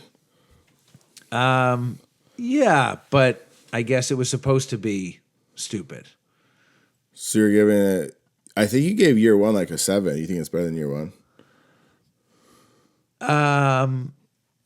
No. Yes. Yeah, I don't know. No, I guess I thought Year One was better. Did you? Let me just pull it out real quick. Let me see. I think you said you gave it a 7.5. Year One. So you were going to give this a 7.1? I don't know. Yes, 7.1, I guess. Okay, so it's not higher than Year One. Or you said 7.8, I think. I'm not. I don't know. I think you said 7.8. I was like, that is higher than Year One. Right. But what would you be knowing that Year One is 7.5? I guess I don't know. I mean, I didn't really like the movie. I mean, I was thinking about like what kind of thoughts it was like provoking. I wouldn't call it like a good movie. Okay. Maybe 7.1, I guess. Okay. That's fine. I was just trying to give you a reference for Right. So it's because you don't want to keep it consistent, I guess. Yeah, I mean, I'm gonna give it a 6.1, but I would have given it a higher score if it has the Jeff Probst Survivor That would be amazing. plot twist. That would have been sick. Or like you said, the bonus scene. Right. If he came out of the bonus scene Or and said, just- "You're on Survivor, you won." Or no, the bonus scene. At least I thought you meant there's a picture of him and whatever in his house. Like it just has the portrait. Right. That would be kind of funny. Like, oh, this was his house. Right. But okay. So yeah, do you want to plug anything? No, I'm doing a class in Portland tomorrow, but this will come out after that. But we're doing a tree identification class tomorrow. But foraging tours. I'm teaching foraging tours in Portland and basket weaving classes and stuff like that. Word. I'll put all your socials or whatever in the description. People can say what's up to you. So yeah, Zach's gonna hit it with a 7.1. I'm going to hit it with 6.1. And then for anybody that's interested, if you want to become a member on my YouTube channel, you can become a member and you can pick the next review that I do for the show by being a member. So go check that out. There's a little new thing up there. Got some merch on the YouTube page too now. But yeah, check that out. And that's it for the Send Help review with Zack Rouda. Thank you for everybody for this episode. Zach's giving Send Help 7.1. I'm going to hit it with a 6.1. And that's it. Thank you, everybody. Love y'all. Later.